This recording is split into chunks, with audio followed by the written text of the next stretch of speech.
Okay, welcome back to part 2, and we're going to demonstrate this 6-drug saliva test for you. We've saturated this collection swab in saliva. It's taken about 30 seconds to a minute, and to discharge the saliva you remove the lid from the collector and simply push the swab down into the base. You need to do this a couple of times, and what you should see is the saliva sample collecting in the base of the collector.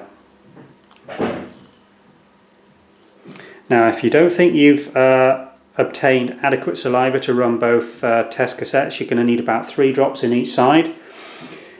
You can ask the donor to resaturate the swab, reuse it and squeeze it back out again. Not particularly pleasant, but perfectly achievable. There's no reason why that can't be requested. There's no reagents on this swab or anything that are going to cause any problems. But when you have adequate saliva, simply apply the lid, and there you have a sealed vial containing your saliva in the base.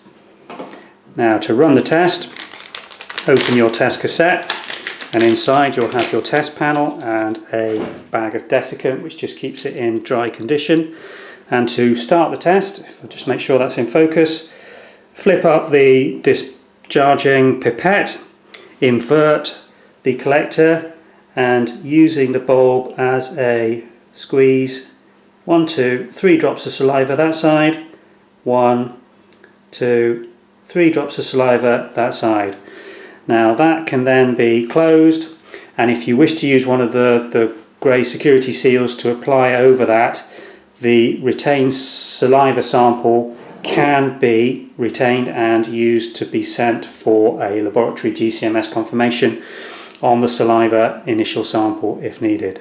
But what we're going to do now, you'll see this test starting to run with the pink dyes just starting to appear in both of the results windows, is in part 3 come back and show you the beautiful clear results that you get using this test.